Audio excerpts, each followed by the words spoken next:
Welcome back to Half the Battle. I'm your host, as always, Daniel Levi, your guest co-host, the MMA Genius. We're going to be talking UFC Stockholm, Gustafsson versus Teixeira. And man, you're my co-host for a second week in a row. We're going to address the Sean Carey situation here in a second, but, people only know you as the MMA Genius, but they don't know your first name. Your name's Shaq. What's up, Shaq? What's up, man? I'm pumped up for this card. I'm glad everyone knows my name now. It's kind of weird sometimes going by that, but I'm ready to talk this card, ready to cash some bets and handle business. Man, we got to get back on track because last week was actually my worst event, not just of this year, probably the last 2 years combined. Nothing went my way. I mean, Dustin Poirier couldn't get a DQ. Jocko and George couldn't get splits. Cejudo couldn't show up to the fight. But you know what? That's in the past. And now we got Stockholm this Sunday. You learn your craft as you go. That's right. You face defeat like a champion. Now, before we talk about our bets, our picks, our plays for UFC Stockholm, I kind of want to talk to you about this Angela Magana versus Cyborg situation real quick. I want your perspective on it, man, because look, one way to look at it is talk shit, get hit. But another way to look at it is straight up assault because, in my opinion, the only justifiable way to get into a non-sanctioned fight is if someone attacks you. That's self-defense, man. Someone puts their hands on you. Hey, you got every right to defend yourself. Someone puts their hands on your friend, you got to do what you got to do. But if someone attacks you on the internet, I don't know if that justifies being hit, even though, yeah, we don't like Magana. It's hilarious that she got punched in the face, but should Cyborg be punching girls 3 weight classes below her outside the octagon? No, she shouldn't. But at the same time, when a person provokes you online constantly and she sucks shit as a fighter, I mean, you kind of want to slap the shit out of them. And then when you get face-to-face and she's still talking shit, I mean, this is the fight game. The fight game is a cruel business. Not everyone you run into is a nice person. So, I mean, you're a pro fighter with a winning record that's beaten more people than you lost to. So, at the end of the day, you can technically defend yourself, even though we know she sucks. But, talk shit, get hit. I mean, Cyborg is wrong for hitting her. No question about it. But do I feel sorry for Magana? Fuck no, I don't feel sorry for her. I mean, I think she's trash. I think she's shit. She shouldn't be in the UFC. And she had it coming, in my opinion. Yeah, I mean, here's the thing. Obviously, for me, I'm on a much lower scale than these pro fighters. But, having this show, Half the Battle, giving out plays, putting your balls on the line, people talk shit about me all the time, right? Now, I've been to a couple of trips, for fights, whether it's Nashville, whether it's Vegas, whether it's LA, and I've actually met up with some of the people that talk shit about me. Now, in person, they're all like, oh, I respect you so much, and this and that. It's like, all right, cool, whatever, man. Then why are you talking shit? But to me, it's like, unless you put your hands on me, there's no reason to fight. I mean, maybe if you talk about my mom in front of my face, then we'll fight. But other than that, I try to avoid a fight at all costs. You know what I'm saying? Yeah, I agree. I mean, in real life, you only get to situations like that when, families get involved. But at the end of the day, both these people have kids. They both have daughters. And the fact that they have to act like that is trash. But like I said, I mean, I feel like she had it coming. But at the end of the day, you don't put your hands on someone that didn't put their hands on you.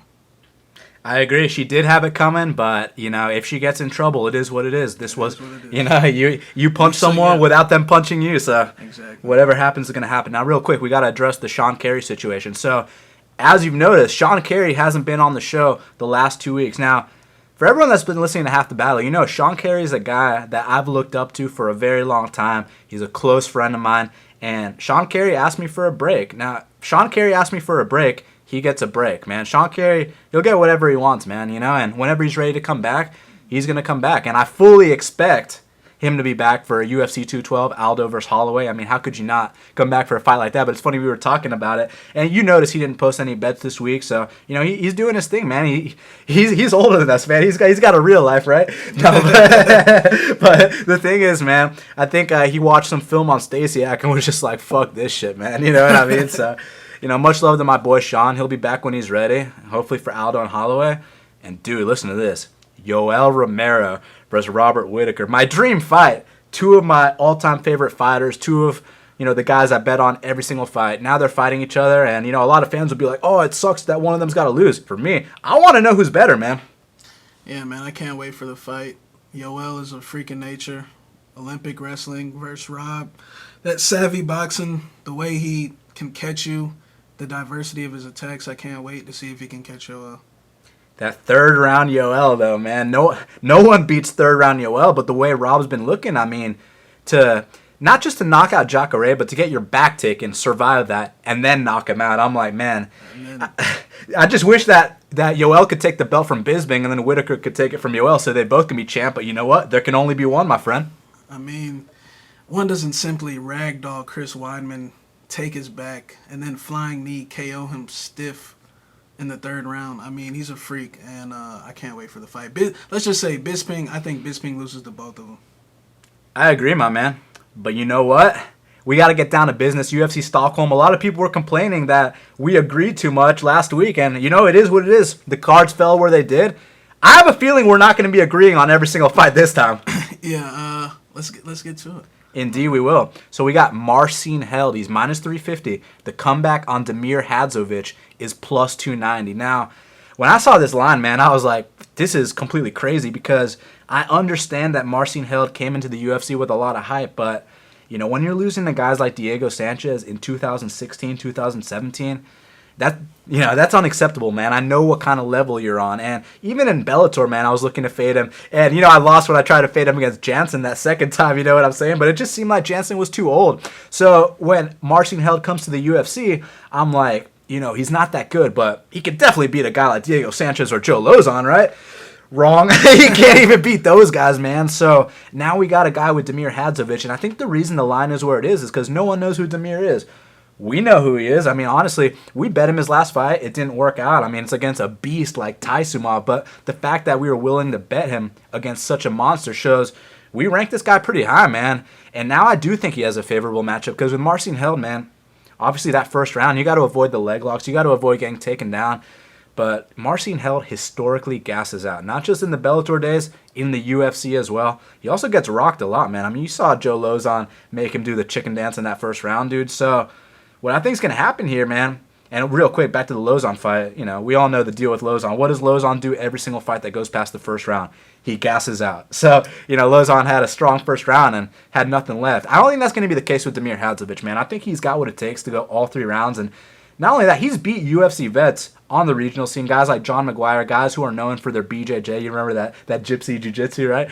That's the guy, right? He whooped that ass, son. And I think he's going to be able to stuff these takedowns. If he can't, he said in his interview he's going to be able to get back up. I take his word for it. Wall walk, get back up to your feet, avoid the leg locks. Now, when we talk about this leg lock game of Marcin Held, I mean, not quite Toquinho level, you know, nowhere near as dangerous. But he's got more heart than a guy like Ian Entwistle. You know, with all these leg lock guys, it's a similar trend where if they don't get the leg lock, they kind of quit. But there's certain severities to each guy's attack, and Toquinho will straight break your leg. I don't think Marcin's the kind to really break your leg. You know, he's not as vicious with it, but I still think he's better than an Ian Entwistle. You know what I'm saying? He's got more heart than that guy. So I could see it going to the second or third round, but eventually I see Damir stopping him and, you know, gassing him out, which Marcin gasses every single fight.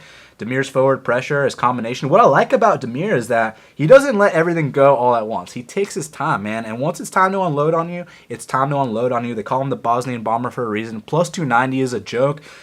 We might even get plus 300, but regardless, I'm going to put 2 units on Damir Hadzovic to defeat Marcin Held. Yeah, this fight, you know, when this fight got announced, you know, I was definitely eyeing Damir. I think he has a lot of potential. He's a very precise, you know, he made a little mistake in his debut. He got a little bit too aggressive, especially fighting a guy like Taisumov, who you don't want to come at like that. But the fact that he did that, and to be honest, he had some success. I mean, he kind of wobbled Taisumov early there.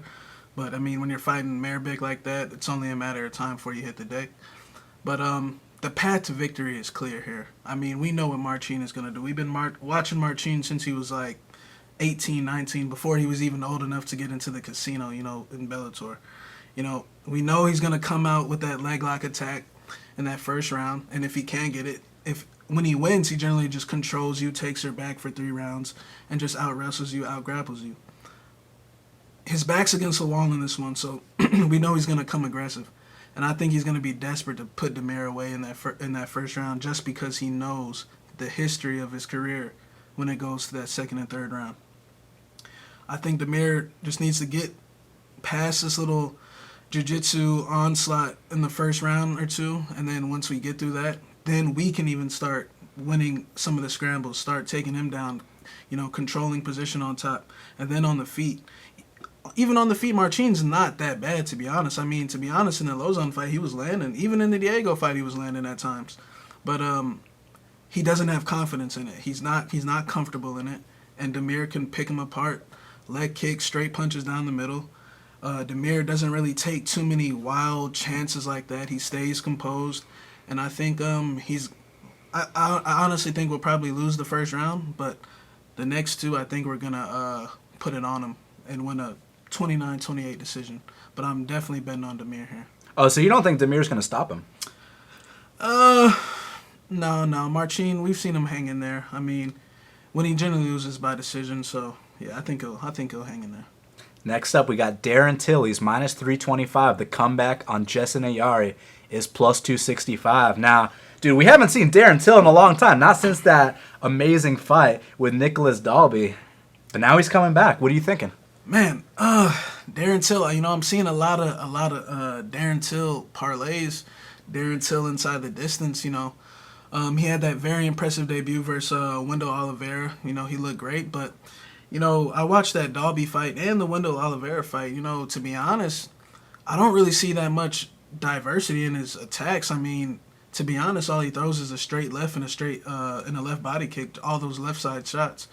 I don't really see much movement, to be honest, when we really watched it. Ayari, on the other hand, is moving all over the place, constantly circling. I know he made that slight mistake against Wallhead in that third round because he got a little cocky because he had won the first two with ease. But I honestly think it's going to be hard for Till to find Ayari here. I mean, people are very high on Till, but to be honest, that fight with Dalby, they like to say his shoulder was hurt. But then when I rewatched it, I mean, he was fine. His shoulder was fine like the first two rounds. I mean, that third round, I just thought he got frustrated and he gassed out, to be honest, and Dalby put it on him. But I don't see many. I think he's very predictable, is what I'm saying, and I think Ayari can run away and avoid a fight and frustrate him, get him frustrated, especially coming off a 2-year layoff. I mean, 2015 was the last time he fought. He fought in 2015, and you're fighting a guy in Ayari who, don't get me wrong, Ayari is not the best, but he's a smart. His style is smart. Even though he did take some damage in that Wallhead fight, it was due to cockiness. But if he can maintain what he was doing that first two rounds, he can be a very frustrating dude to fight. He's all over the place. He's moving, and I think Till can get frustrated. And don't be surprised if Ayari squeaks out a decision here. But actually, you know what? I'm gonna go ahead and take Ayari. Man, I'm surprised. I didn't see that coming at all. But you know what, man?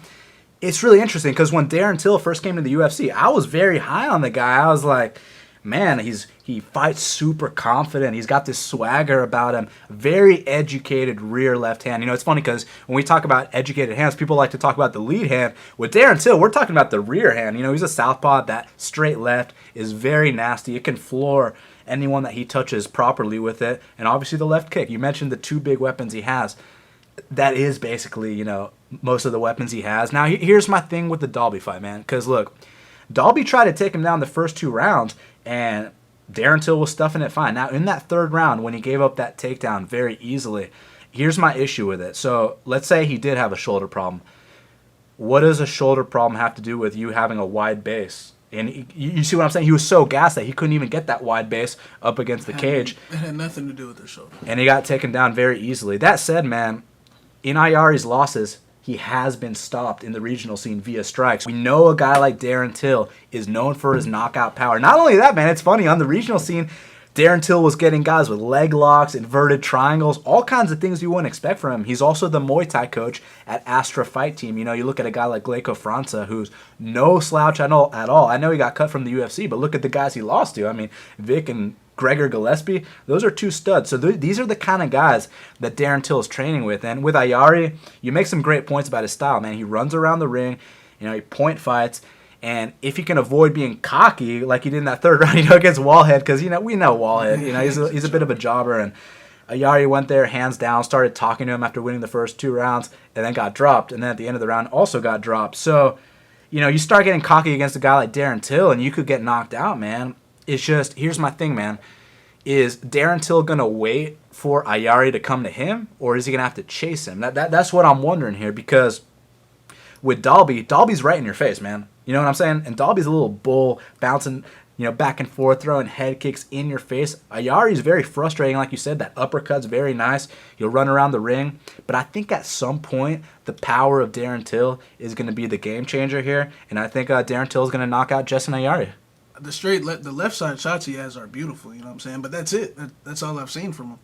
Ayari, his chin, he does wobble. He's been stopped before. But just coming off a 2-year layoff and facing a guy like that who is not going to want to engage in any type of slugfest or just let you stand there and hit him, you know what I'm saying? That's why I'm going to take IR.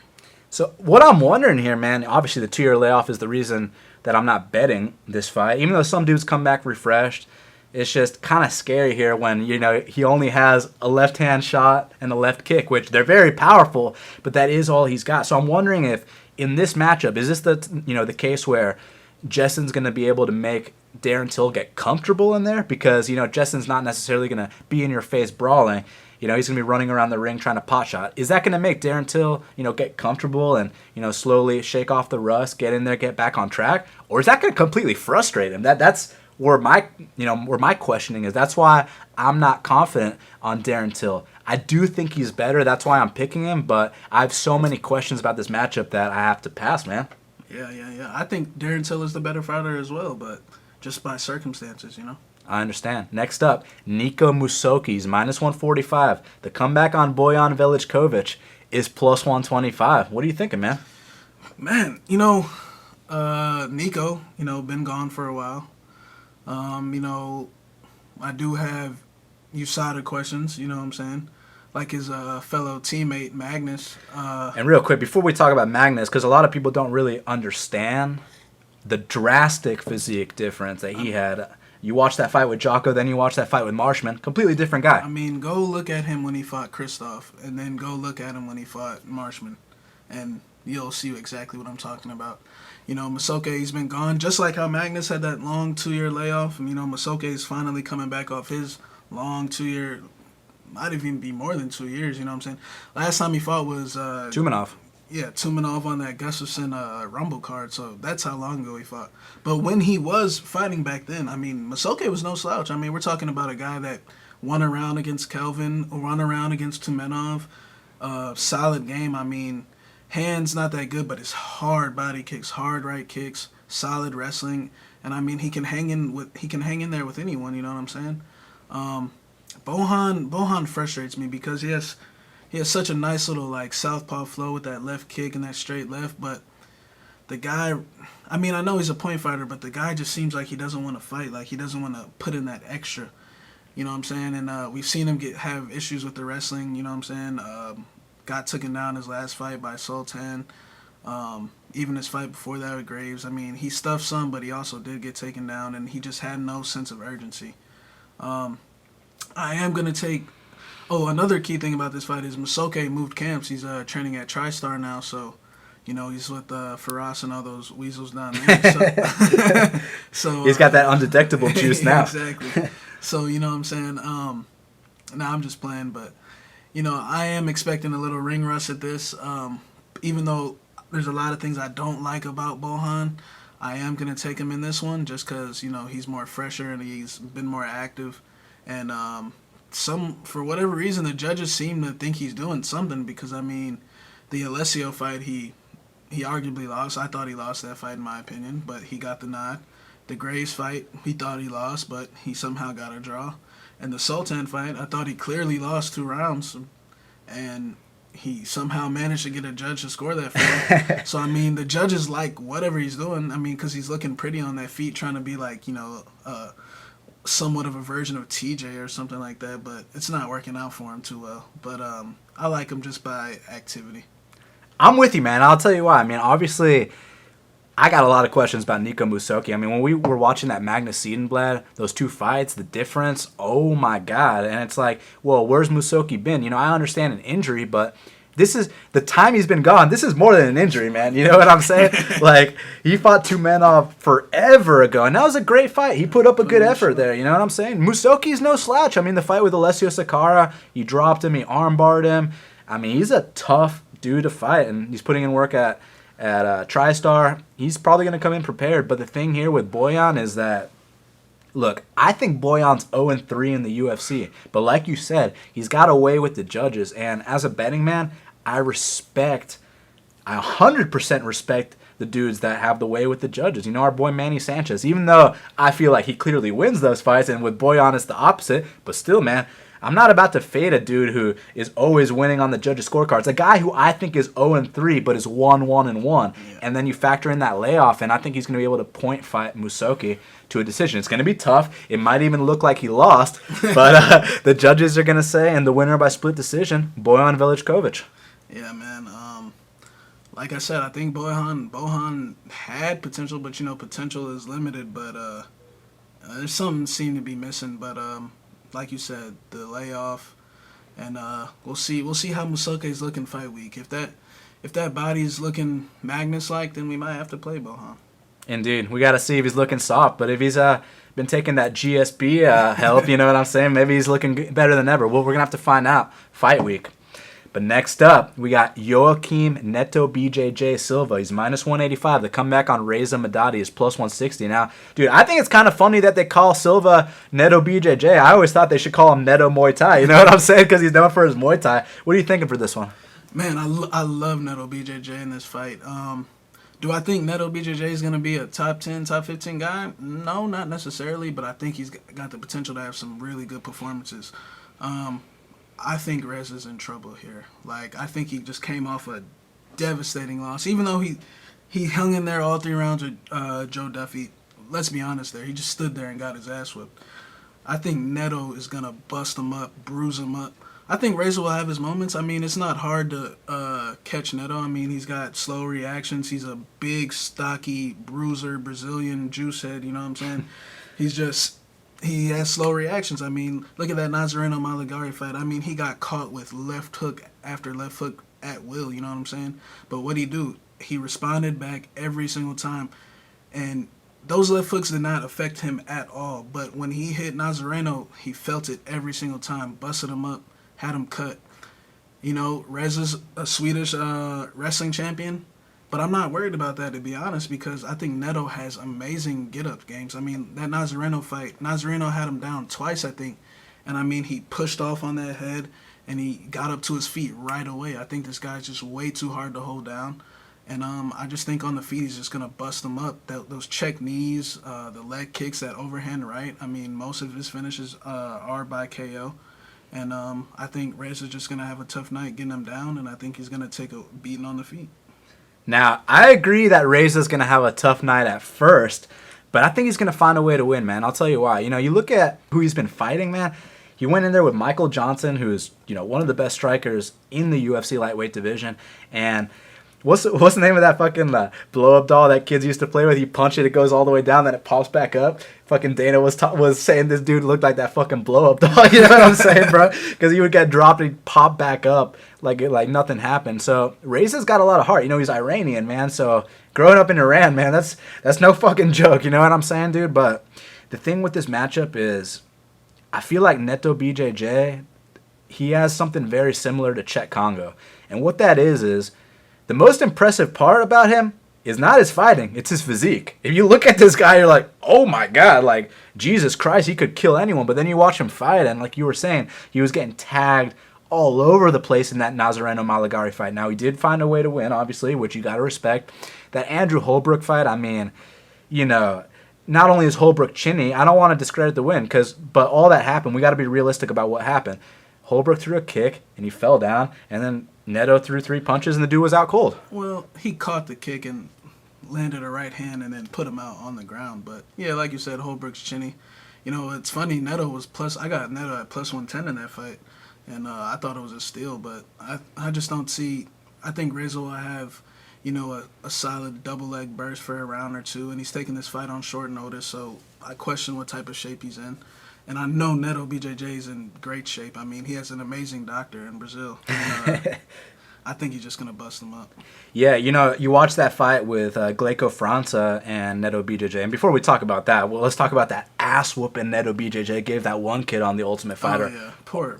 What ref that fight again? I don't remember. Maybe Big John or something. Yeah, but bottom line is, he let that kid die. You know what I'm saying? So let that kid get killed. I mean, Jungle Boy. Neto is able to dish out some serious punishment, and Reza's able to take that punishment. I mean, you watch a fight between Joe Duffy and Mitch Clark, and fucking Joe Duffy puts him down with the first punch he throws, and then you watch Reza take that ass whooping like a man all 3 rounds. Now, yeah, he's not fighting Joe Duffy, but what I'm trying to say is that he's fighting a striker that's nowhere near as good as Joe Duffy. I think he can take that ass whooping up front the first 2 rounds, and when Neto's tired, I think that's where he can have, a win similar to the Michael Johnson performance. Take him down, tap him out. Shout out to my boy Bob, MMA State of Mind, but real talk, man, I think he's going to find a way to win with his toughness, even though he could get starched. Maybe he's taking too much damage, all those wars.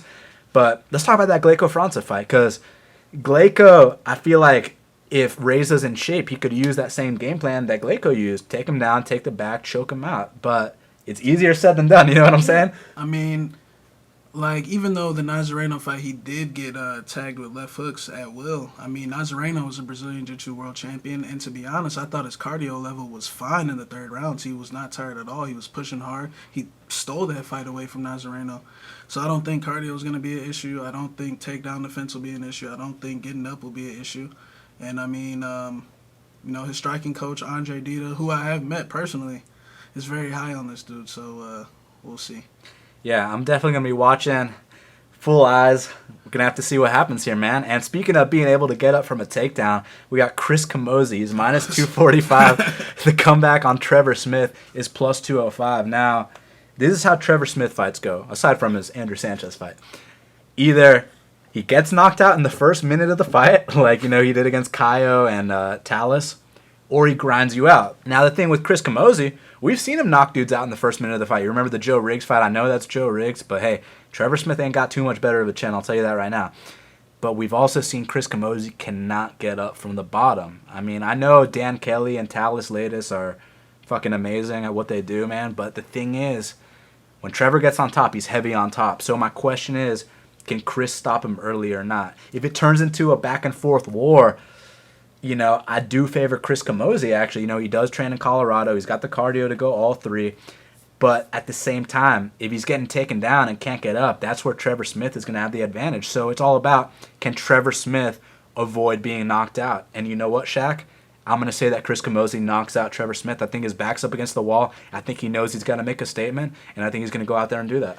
Yeah, both guys' backs against the wall. The problem with Trevor Smith is he likes to bang too much. I mean, and he doesn't have the chin to hold up. I mean, it's different when you're fighting a young dude like, Joe Galati, but when you're fighting an experienced dude like Camozzi, yeah, I know he can't get up from bottom, but I just think he's going to land that straight left on Trevor real quick, stumble him, make him wobble, get him out of there. I understand you betting on Trevor Smith at a 2-1 dog just because Camozzi cannot get the fuck up from bottom. And he's fighting a D1 wrestler, so... But I got Camozzi. I just can't trust Trevor's chin. He's taken too many beatings. I mean, when you're getting wobbled by Sanchez like that, I mean, he's on his way out. Just put it that way. And I got Camozzi. Man, a little trivia. You know that this is Chris Camozzi's 19th UFC fight? Yeah, it's holy crazy. Shit, right? It's crazy. Trevor Smith, though, he's known as a grinder, but I'll tell you what, his best fight, and you know which one I'm talking about, that Ed Herman fight. Oh, my God. See, that's one of those fights where, you get the bonus, Dana brings you into his back room, cuts you a little extra check, and, you're set, but... You start thinking you can fight like that, man. You come back, and then you get knocked out in under a minute, so... And then you're below 500 in the UFC. That's true. So those kind of fights take years off your life, but hey, for anyone that's never seen Trevor Smith versus Ed Herman, go back and watch that out and let us know what you think. Now, next up, man. Now, this line's gotten a little bit out of control, my friend. We got Pedro Munoz. He's minus 650. The comeback on Damian Stasiak is plus 475. Now, I don't normally parlay this big of favorites, but when it opened at minus 505, and, we'd been eyeing this matchup for a very long time, and, it might be a little shameful to say that I did parlay Pedro Munoz. Not only did I parlay him, I max bet parlay, then, which is a rarity for me. Last time I did a max play parlay was Kelvin to beat Vitor and Joe Duffy to beat Reza. So, man, we'll see what Pedro's got. But let me tell you something about this kid, Pedro, man. Makes his UFC debut on short notice against Rafael Assunção. Goes all 3 rounds. I mean, he got whooped, but you know what? He took that ass whooping like a man. And when you see this guy's guillotine, and, I sent you the video of him explaining how he does it, and now that I have a little understanding of what's actually going on, I mean, he literally traps both your arms with his legs so you can't even fight the hands, man. It's the nastiest thing ever. Like, do you remember when Joseph Benavidez tapped out Tim Elliott, and Tim had to tap with his feet? Like, it's not quite like that because it's not a mounted guillotine, but it's, it's similar in the sense that there's no way out, bro. You ain't fighting the hands on that guillotine choke. You're either going to sleep or you're tapping out. And if you're tapping out, you got a very limited reach to tap out because your arms are trapped. It's just the most disgusting guillotine I've ever seen in my life. Along there with John Jones, along there with James Vick. But it's different. It's not like a high elbow like those guys do. What is it? It's a fucking... dude, it's nasty. You jiu-jitsu experts can let us know exactly the type of guillotine it is, but the way he traps the arms, like you showed in that instructional video, holy fucking shit. Now let's talk about his stand-up, because it's not just the guillotine we got to look out for. This is a guy that goes toe-to-toe with Jimmy Rivera, which one doesn't simply do, as you know. And look, he got rocked badly that first round. Now, when a lot of dudes get rocked the way he got rocked, cover up, look for the door, let the ref intervene. Not Pedro Munoz, man. Pedro Munoz gets back up to his feet, and then he rocks Jimmy Rivera. He had Jimmy Rivera on ice skates, which that's very fucking hard to do, man.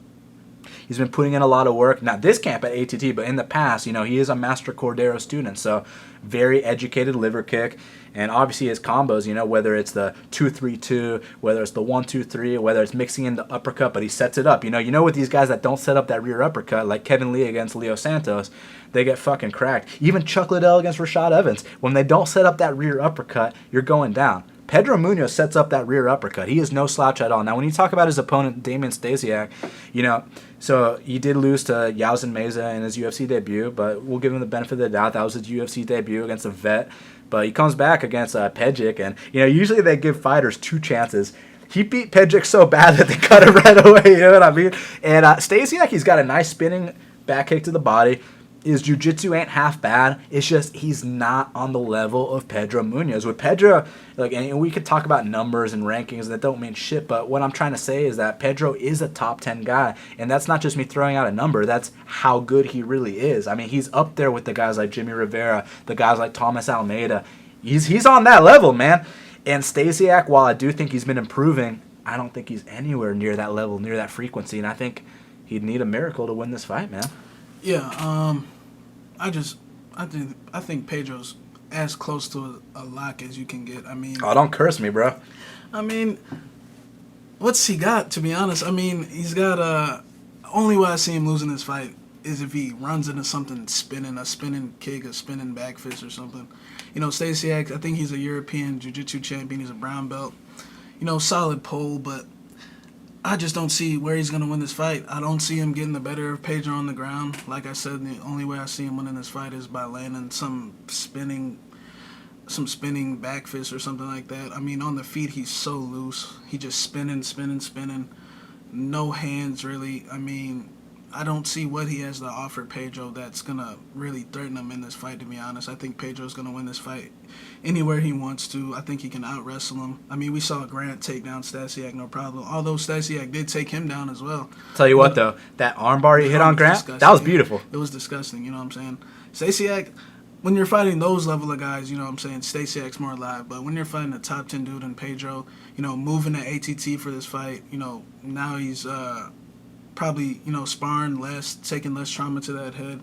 And but I don't even think Stasiak's going to bring any caution in that department anyway. So I see Pedro getting a first-round finisher. Now, I want to talk about Pedro's, his poise, his focus, because we have seen him get marked up in a couple of his fights. The fight with Russell Doan, the fight with Justin Scoggins. But I'll tell you what, man, you look into his eyes, you see that determination, that focus. And he keeps coming. Scoggins was playing with him on the feet, and Pedro never took a step back. He kept on coming, and he capitalized on his opportunity. And I don't even see I just don't see Stasiak on that level, man. Even the Russell Doan fight, he took that ass whooping up front, and when it was time to get that well, let's talk about that guillotine, because obviously we already described how amazing his guillotine is, but from here, it's almost like he got it from the back, and then he came around front. I was like, dude, this motherfucker gets that shit from anywhere, man. It's funny because you know how if dudes go for a guillotine from half guard, you know, you're like, what are you doing, man? Guarantee you if Pedro Munoz goes for one from half guard, he'll fucking tap you out, you know what I'm saying? So this guy, yeah, he's nasty. And 5 units, Pedro Munoz with someone later on the card. Like I said, I got a minus 505, so I completely understand if you guys don't want to fuck around with a minus 650, a minus 700. There's no more value anymore. But maybe look into the props. I mean, the thing is, I'm not messing with that. I'm only telling you what I'm betting. And I took that minus 505 in the 5-unit parlay with someone later on, man.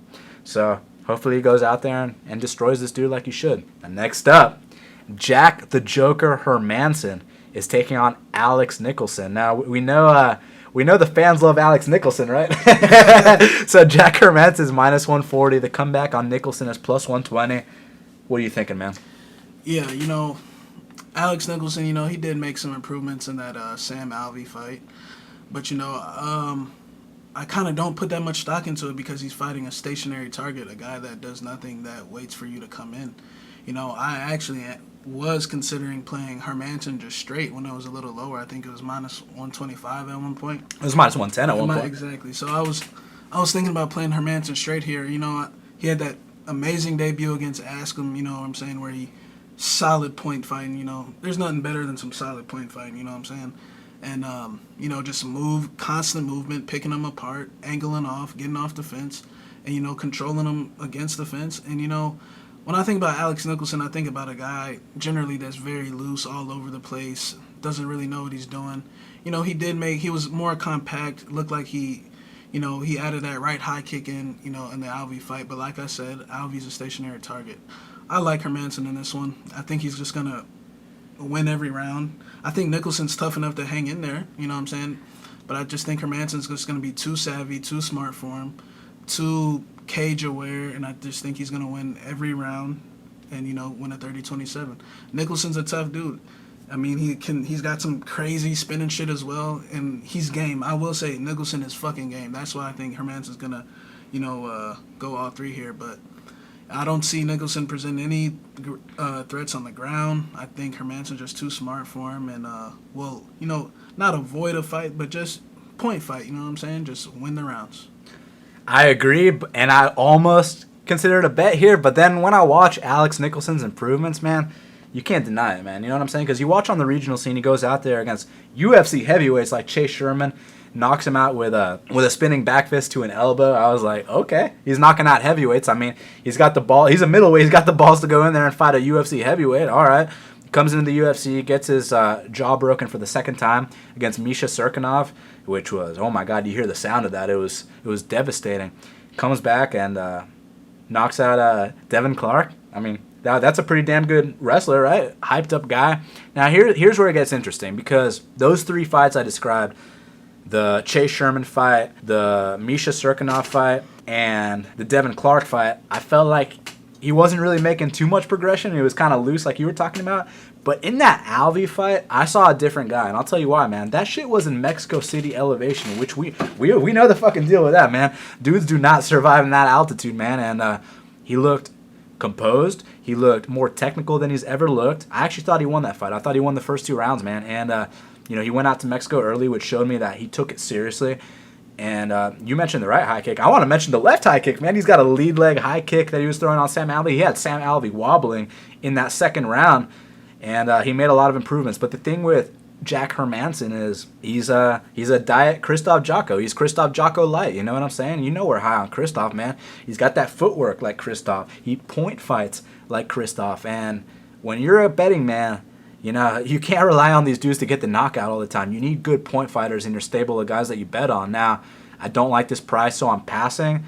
But I do think that Jack Hermansson's going to edge it. I don't think it's going to be 30-27 like you do, though, man. I think that there's going to be some moments where, you know, maybe Nicholson spins and catches him with something. Maybe he throws a left high kick and maybe rocks Hermansson for a second, but I think that Hermansson's going to regain his wits. He's going to keep circling and stay in his game plan. Because here's the thing, man. When I think Hermansson gets hit, I don't think he's going to all of a sudden abandon the game plan and then start brawling. I think he's going to stay disciplined, which is why he's going to, in turn, win the fight. It's just, I think there's gonna be some hairy moments, man. that's why I'm fucking passive. You know what I'm saying, dude? Nicholson's fucking game. He's tough. He ain't gonna quit, but I just think Hermansson's just too smart and savvy for him. I feel you on that 100%. Now, Nordine Taleb is currently minus 560. He's taking on the newcomer Oliver Enkamp, who's plus 130. Now, Oliver ain't bad. The only issue is Oliver ain't no welterweight, man. He's a lightweight, you know what I'm saying? We saw him fight in a 160-pound catchweight fight, and he already looked small there, man. So now he's going up to 170 to fight one of the bigger welterweights. And, you know, I'm very familiar with Nordine Taleb because in his last fight against Santiago Ponzinibbio, I took that shot at plus 265.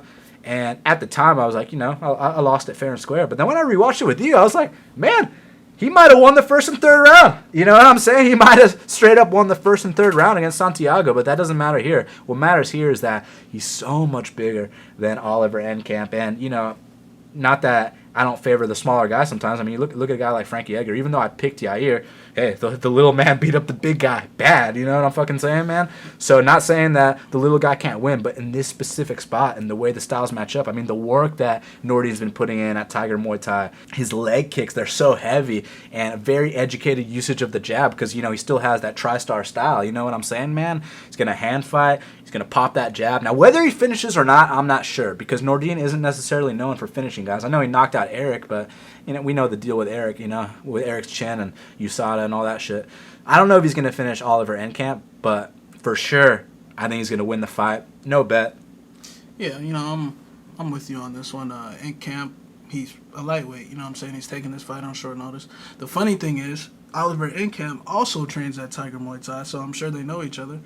And, like you said, Nordine, I just think he's going to play it safe here, not take too much chances. Typical tri-star style, you know, jab, run, move, and win it a 30-27 here. Enkamp, I'm sure he's tough, but like you said, he's a lightweight. To be honest, I honestly think he could cut the featherweight, like, from looking at one of his videos fighting this Polish dude on YouTube. But, yeah, I just think Nordine's too big for him. All right, so people were wondering, what am I closing that 5-unit parlay with? And here we go. We got Abdul Razak Al-Hassan. He's minus 260. The comeback on Omari Akhmedov is plus 220. Now, you're a Texas boy. You know that Razak Al-Hassan is also a Texas boy. You know, good friend of the show, James Vick, is a Texas boy. When Razak made his UFC debut, Vic's only messaged me twice and told me to bet the house on someone before. When Knight fought Hooker and when Razak fought Charlie Ward, he was like, dude, bet the house on Razak. Now, I wasn't sure because, you know, I'd only seen one of his regional scene fights. Well, actually, it was a Bellator fight, and it was like his debut and shit. And I was like, yeah, he's explosive, but, you know, I don't really know. But then I found out this dude's got Olympic-level judo. He's basically an Olympic-level athlete. And then we watched those training videos, and oh, my God, bro. Like, he's a hidden secret that a lot of people don't know about, man. And I think they're about to find out. Now, Omari, he's a very tough Russian, man. We know the deal with the Russians. I mean, look, when it's time to throw bombs, it's time to throw bombs. When it's time to put you on your ass, it's time to put you on your ass. But I don't feel like he possesses the same ability as, say, a Rustam Khabilov, a Khabib Nurmagomedov, even a Rashid Magomedov, who's, you know, an expert at the striking. But I don't feel like Omari is either, man. I feel like he's kind of, you know, I don't want to disrespect him because he's been in the UFC a long time. He's had some good wins. He's fought in there with very good competition.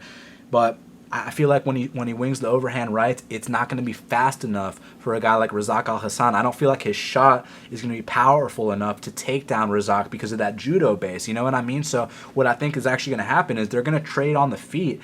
And I think that, you know, like we were talking about, I think Al-Hassan, Razak is going to hit him with something behind the ear. When they're swinging those bombs, the speed difference is just going to be so evident that I think Abdul Razak Al-Hassan gets him out of there in the first round. And Omari will be back. He's a very tough warrior. All the Russians are very tough.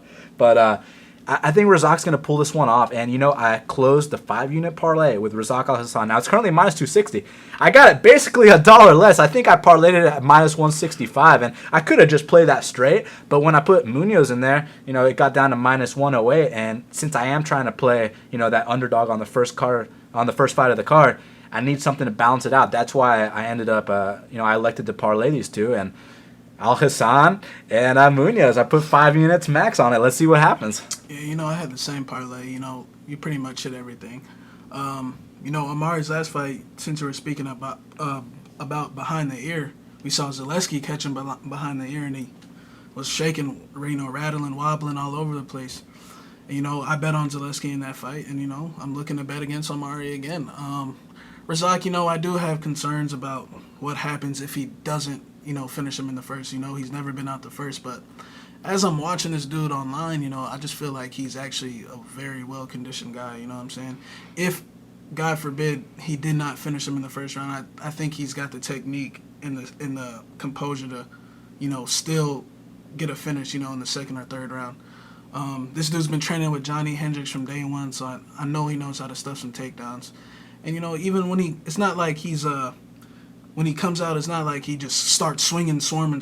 He stays calm. He throws that hard front kick, hard leg. Matter of fact, go on his Instagram page right now and look at him sparring Muay Thai. I mean, he's got some vicious leg kicks, you know what I'm saying? Like some vicious ones. And, Omari, a tough Russian, but he's a chinny Russian. And when you pressure Omari and you hit him, Omari has a tendency to start brawling, start throwing big hooks. And as a betting man, as we're betting on Al Hassan, that's exactly what we want. You know what I'm saying? If Omari wants to bang it out, we'll bang it out. And I think he's going to go down. And, I mean, like you said, he's got Olympic-level judo. And Omari's takedowns, he's got some nice timing on him. But when if you've been training with Johnny Hendricks your whole life, I don't see why it should be a problem. And, I think Razak will put him away in the first round. Yeah, well, he hasn't been training with him his whole life, but his whole time in the United States. Yeah, his whole MMA career, put it that way. Yeah, exactly. Yeah. Now, that's such a big factor, the Johnny Hendricks factor, because a lot of people are wondering, what happens if he goes past the first round? What happens if he has to get back up from bottom? Well, you got the D1 national champ, the All-American. 2-time national. Yeah, you know what I'm saying? You got Johnny Hendricks in there with you every single day. I think you'll have those bases covered. And I think that's also why, Hendricks got so damn good at striking. Like, you remember that first and the second Robbie Lawler fight, but mostly the first one. Remember those times when he was out striking Robbie and he was mixing it up with leg kicks? I was like, bro, like where do you get that kind of striking from? Now I think I know. And conversely, I think I also know why Razak is going to have a good base to stuff these takedowns, not just the judo base, but working with that D1 national champ, Johnny Hendricks all the time. I think that's going to aid him here. 5 units. Let's see what the fuck happens, man. Yeah, man. Let's go, Razak.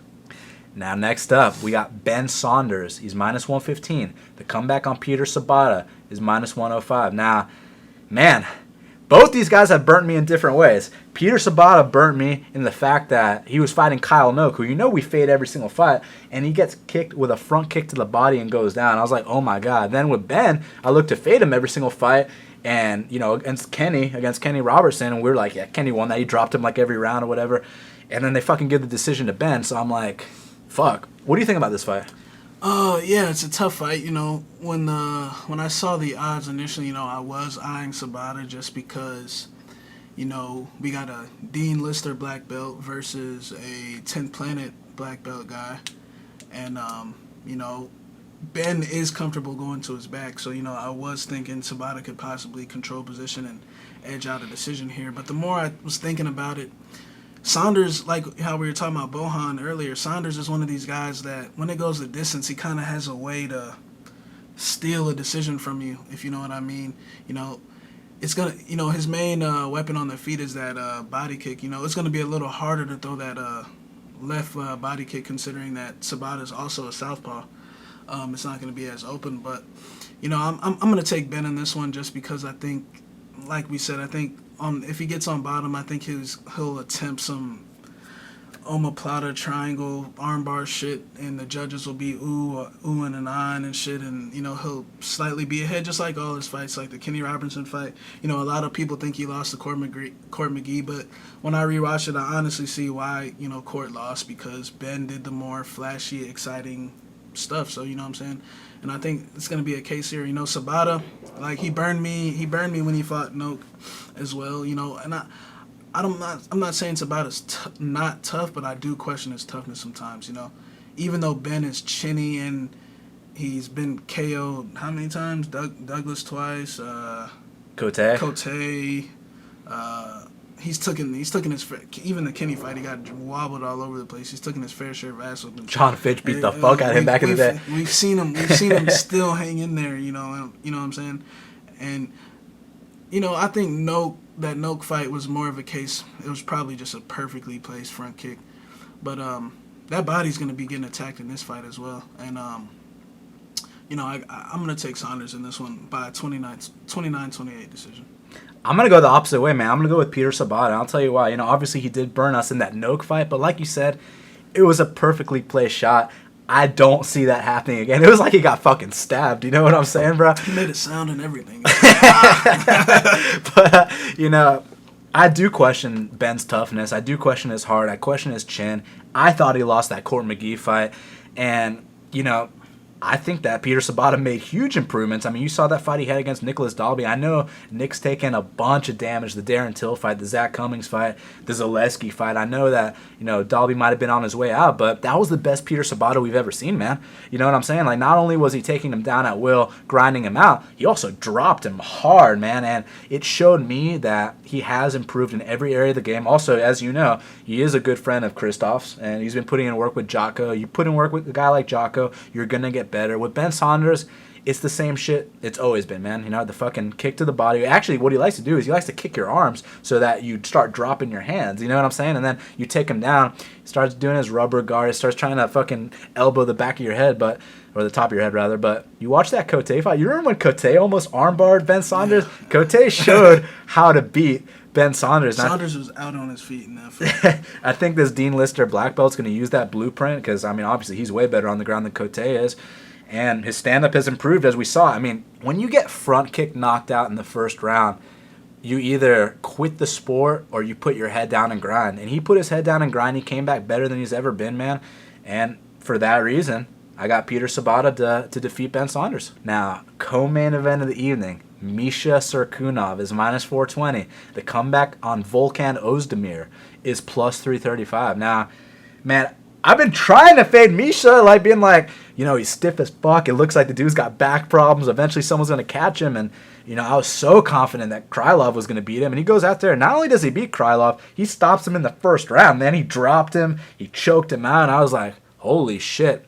My boy that lives down the street, Tex Johnson, tapped out Serkinov back in the day. So it can be done. But, Volkan's not really that kind of guy. What Volkan's known for is his striking. And I'll tell you what, man.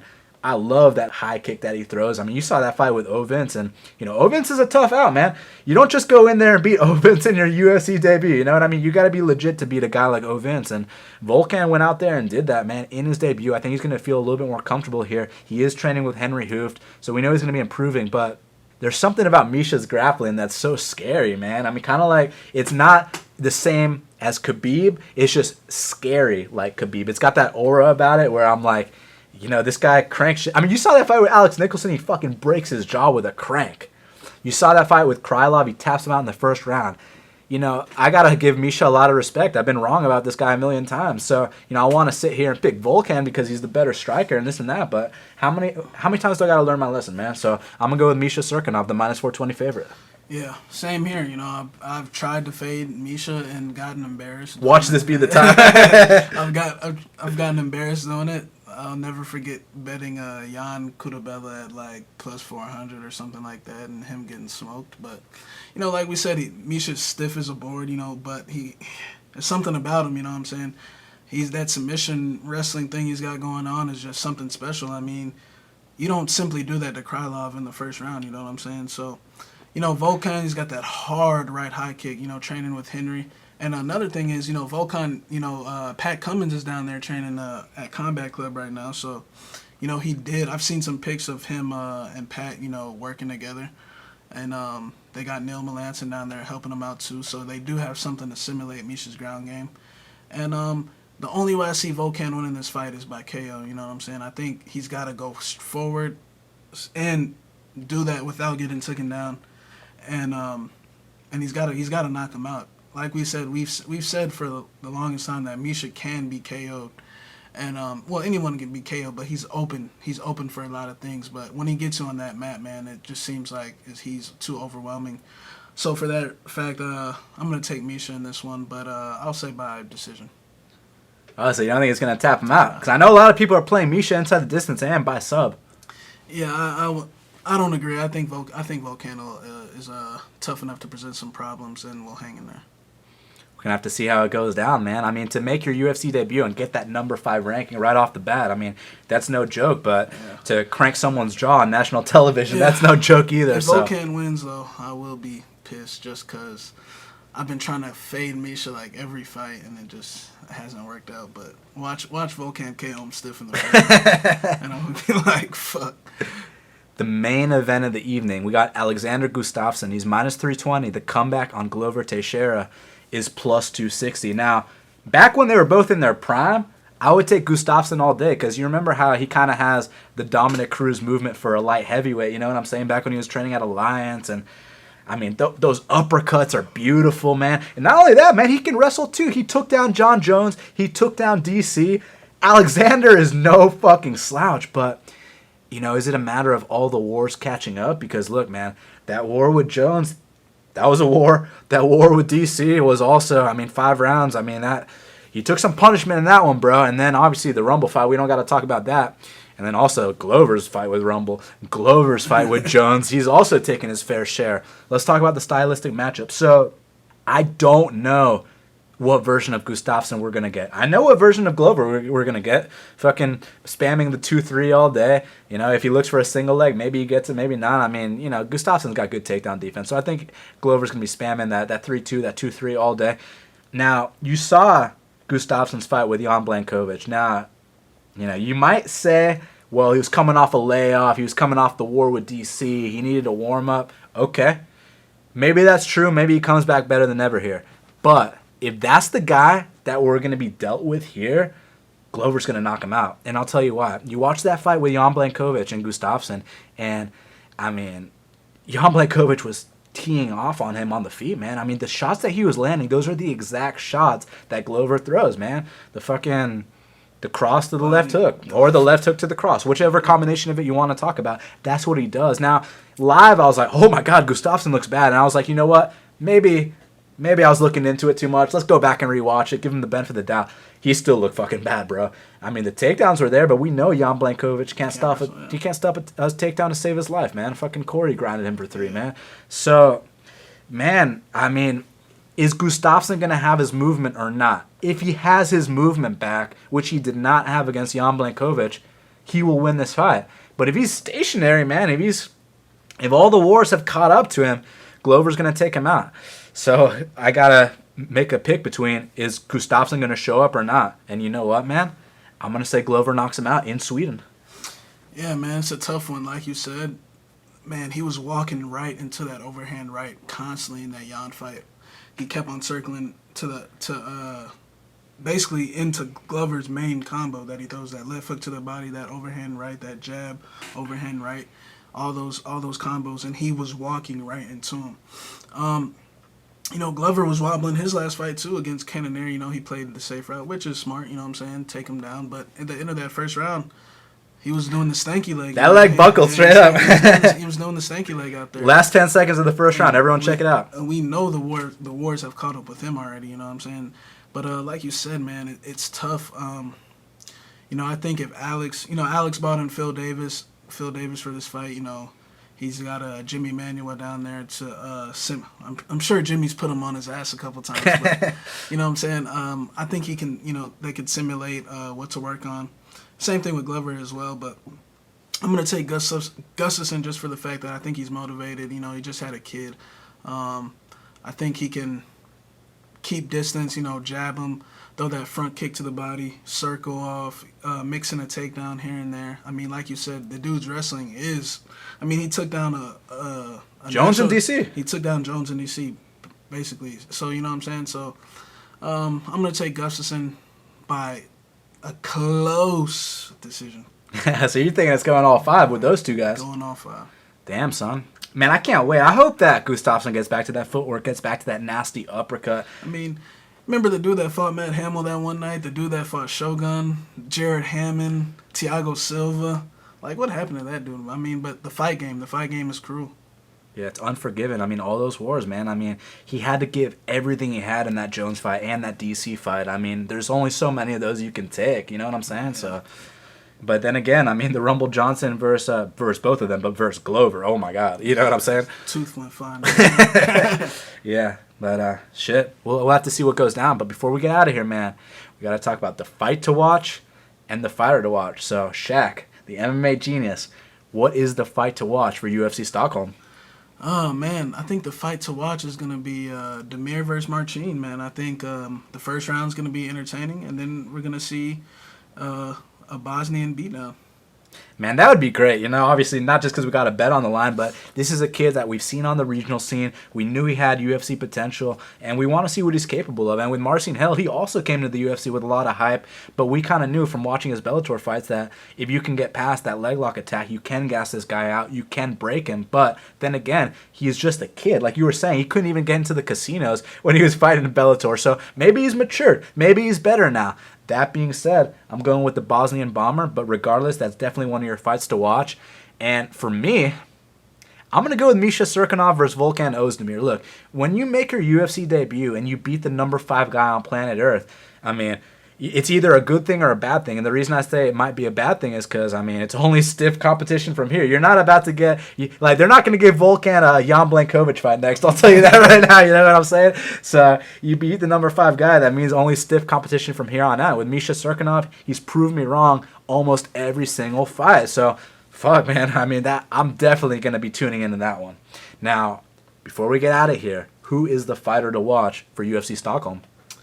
I'm going to go with my boy Neto BJJ on this one, man. I'm interested to see how he handles Reza. This is a decent step up in competition considering Reza's experience and the dudes that he's fought before and the dudes that he's beaten before. So I'm interested to see how Neto takes the challenge, and I think he's going to win. Yeah, I'm excited for that one too. I want to see how he takes that step up in competition. I want to see if Reza has anything left in the tank, if Reza can out-tough him. If not, he's going to get lit up. So very intrigued by that one. Listen, man, my fighter to watch is Abdul Razak Al Hassan. I'll tell you why, man. I mean, obviously, I told you about Vic messaging me being like, dude, this is the Rumble Johnson of the welterweight division. Now, I don't mean, back when Rumble was fighting at welterweight, cutting all that weight and, gives up his back and taps out to shit that's not even locked in. That's not what I'm referring to. Rich Clemente. I'm referring to the explosiveness, the dynamicism, the knockout power. I mean, the kind of athlete this guy is not something we see every day, and he's going in there against a proven, very tough guy. And if he goes out there and finishes him in the first round, I mean, that's something that Gunnar Nelson did. We're going to be talking about Abdul Razak Al Hassan as a top 15 welterweight, so that is my fighter to watch. So MMA Genius, we did it, man. UFC Stockholm, hopefully we get back on track this weekend. The card is Sunday afternoon. And, man, let's cash these bets, dude. Let's cash them, man. Last week was rough, but you learn your craft as you go. Christoph lost a close split decision. Yair, things didn't go his way. Dustin got carried away again, but we move on and we learn. We take our L's like, man, you'll never fucking see me writing 10 paragraphs about a loss, you know what I'm saying? Just take the L on the chin. But this weekend, like Big Sean said, last night I took an L, but tonight I bounced back. So let them know where to follow you, man. Yeah, follow me at MMA Genius 05 and DM me if you ever want to talk about shit. Oh, yeah, what kind of shit you talking about? Fight related shit. Everyone, make sure you follow me at Best Fight Picks. You can find my plays on bestfightpicks.com. You can subscribe to this podcast, Half the Battle, on iTunes, SoundCloud, YouTube, and Stitcher. Just going to keep the ball rolling. And until the next time, let's cash these bets.